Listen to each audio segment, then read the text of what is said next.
Hello. I want to share an interesting incident that happened to me. I am Paul, 36 years old. This event took place 4 years ago during a business trip. I was on the road in the late afternoon in a deserted forest when a girl appeared hitchhiking in front of me. As I have 2 daughters myself, I immediately stopped and asked where she was going. She said her home was nearby and asked if I could take her there. I agreed and told her I would take her. When I asked why she was out here at this hour, she mentioned being scared due to the darkness and not being able to walk home. Anyway, I took her to the address she provided. Then, just as I was about to say we had arrived, I turned to the back seat and was shocked. The girl was not in the back seat. While pondering how this could be, I quickly approached the house at the given address and knocked on the door. A middle-aged woman opened the door. I told her that I saw a girl on the road and thought her house was here. The woman said, "Yes, I know." When I asked how this was possible, she explained that every Saturday evening, different people have been coming to her door with similar stories.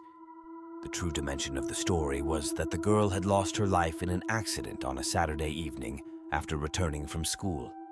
Since that day, she had been hitchhiking every Saturday evening to come home, but she could never make it. Just as the man was about to leave, he saw a picture of a girl on the wall. It was the same girl he had picked up on the road, wearing the same clothes.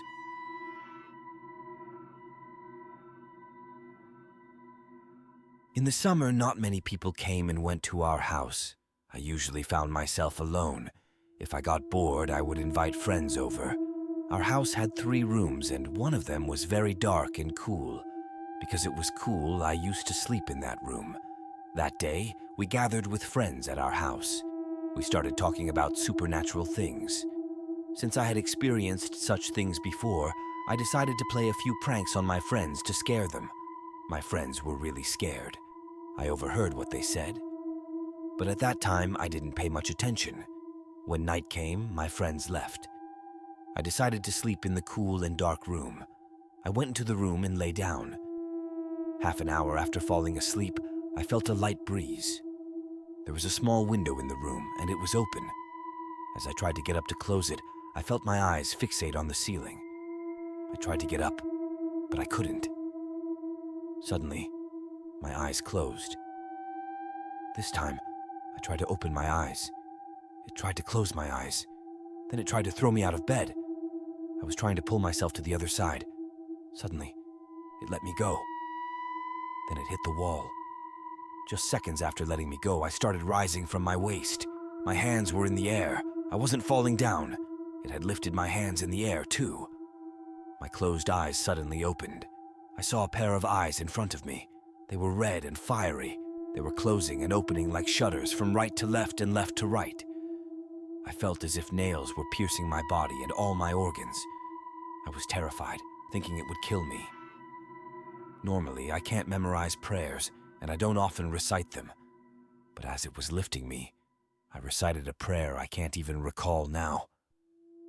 As soon as I recited the prayer, it threw me back onto the bed. I was disoriented. When I got up from the bed, I saw that my thumb was split open. It was bleeding heavily. I could see the bone through the wound. I rushed outside in fear. They stitched my hand internally with 27 stitches and externally with 7 stitches to connect the bone. After the incident, I couldn't stay alone at home. I went through both mental and physical distress, and I never expected that a curse could lead to all of this. One evening, my close friend and cousin Michelle and I decided to watch a documentary, and we were determined to find one in that genre. Michelle inherited a large box of old documentaries from her deceased grandfather. We started going through the box, but couldn't find a documentary of our liking. When the box was finally empty, my hand touched something on the left side of the box. Between 2 cardboard layers, I discovered a squeezed box. I tore the box and looked at the higher part. It was a CD case with the title Life of the Dead, just an ordinary documentary written on it. Michelle was surprised because, according to her, she knew the contents of this extensive documentary archive by heart, and she had never heard of such a documentary before. Both of us were about to watch this strange documentary for the first time. I opened the box, and a black-faced CD came out. We went to sit in front of the television, and Michelle turned on the CD player, asking me to insert the CD. I was hesitant and uneasy about it. Describing the fear inside me is quite challenging. Meanwhile, Michelle snatched the CD from my hand and placed it in the player. "Aren't you afraid of this silly thing, right?" She had a brave nature, but I knew too much courage wasn't always a good thing. The documentary started, and when we checked the video length, we were surprised. It was a very short documentary, only 2.5 minutes long. Perhaps the rest had deteriorated over time. To find out, we had to watch it until the end. Michelle pressed the play button on the remote, and the documentary began. As expected, it was a creepy and frightening documentary. Michelle, however, stared at the screen with a determined gaze.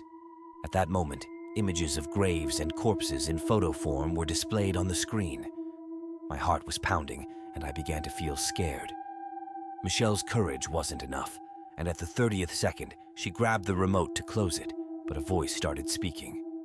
"The dead are not dead as you think. They continue to exist in other dimensions of life after death.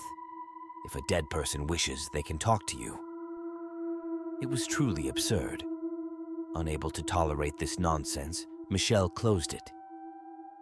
"It was a disgusting documentary," she said, and then told me she was going to the bathroom. When Michelle went to the bathroom, I was left alone in the room. My eyes glanced at the clock, and it was past 9:20. Despite the minutes rapidly passing, Michelle did not return from the bathroom. Worried, I went after her. When I entered the bathroom, Michelle was lying on the floor. There was neither a wound nor any blood. I was shocked. Fearfully, I touched Michelle. She was as cold as ice. I checked her pulse, but there was no sign of a pulse. I was very scared, and I immediately called an ambulance for help. Michelle was taken to the ambulance, and I accompanied her. A short time later, at the hospital, it was confirmed that Michelle was dead. They covered her with a white sheet, and I was in shock and crying. Meanwhile, the specialist doctor examining the body approached me and started talking. "When did you find this body? This person has been dead for at least 4 days." It was then that the fear-filled voice echoed in my mind. "A dead person.